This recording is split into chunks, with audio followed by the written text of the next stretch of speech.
Kenapa nilai perusahaan kami tiba-tiba menurun drastis? Apakah ada yang salah dalam perhitungan kami? Halo teman-teman, di video kali ini kami akan membahas topik yang sangat penting dan sering menjadi pertanyaan banyak pengusaha, yaitu bagaimana menghitung nilai suatu perusahaan. Bagi kalian yang ingin belajar lebih dalam tentang keuangan bisnis, video ini sangat cocok untuk kalian. Jadi, simak terus ya. Menghitung nilai perusahaan bukanlah hal yang sederhana, namun dengan memahami konsep dasarnya, kalian bisa melakukannya dengan lebih mudah.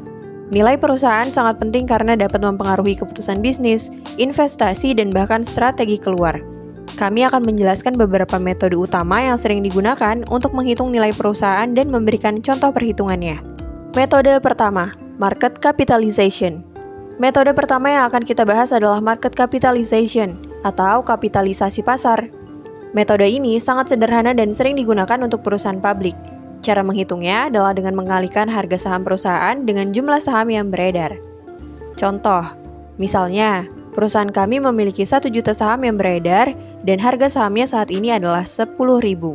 Maka, kapitalisasi pasar perusahaan kami adalah 1 juta dikali 10.000 sama dengan 10 miliar. Metode kedua adalah price to earnings ratio atau rasio PA. Rasio ini membandingkan harga saham perusahaan dengan laba bersih per saham. Cara menghitungnya adalah dengan membagi harga saham perusahaan dengan laba bersih per saham. Contoh, misalnya, harga saham perusahaan kami adalah 10.000 dan laba bersih per saham adalah 1.000.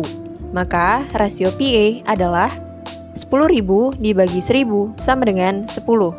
Ini berarti investor bersedia membayar 10 kali dari laba bersih perusahaan untuk membeli sahamnya.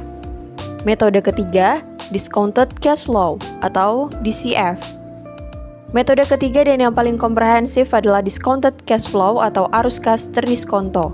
Metode ini menghitung nilai perusahaan berdasarkan perkiraan arus kas masa depan yang didiskontokan ke nilai saat ini. Langkah-langkah DCF. 1. Proyeksikan arus kas perusahaan untuk beberapa tahun ke depan. Kedua, hitung nilai terminal perusahaan, yaitu nilai setelah periode proyeksi.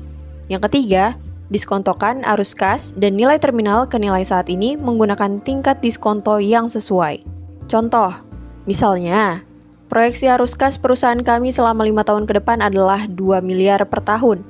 Nilai terminal perusahaan diperkirakan 20 miliar dan tingkat diskonto yang digunakan adalah 10%. Metode keempat, asset based valuation. Metode keempat adalah asset based valuation atau penilaian berbasis aset. Metode ini menghitung nilai perusahaan berdasarkan total nilai aset yang dimiliki dikurangi dengan total liabilitas. Contoh, misalnya, total aset perusahaan kami adalah 50 miliar dan total liabilitas adalah 20 miliar. Maka, nilai perusahaan berdasarkan aset adalah 50 miliar dikurangi 20 miliar sama dengan 30 miliar. Jadi, teman-teman, ada berbagai metode yang bisa digunakan untuk menghitung nilai perusahaan. Mulai dari market capitalization, PA ratio, DCF, hingga asset based valuation. Setiap metode memiliki kelebihan dan kekurangan masing-masing, dan pemilihan metode tergantung pada konteks perusahaan dan kebutuhan analisis kalian. Kami harap penjelasan ini bisa membantu kalian dalam memahami bagaimana cara menghitung nilai perusahaan. Jangan lupa untuk like, share, dan subscribe channel kami agar tidak ketinggalan informasi keuangan bisnis lainnya. Jika ada pertanyaan, tulis di kolom komentar di bawah. Sampai jumpa di video selanjutnya. Belajar keuangan bisnis, ya di Ilmu Keuangan.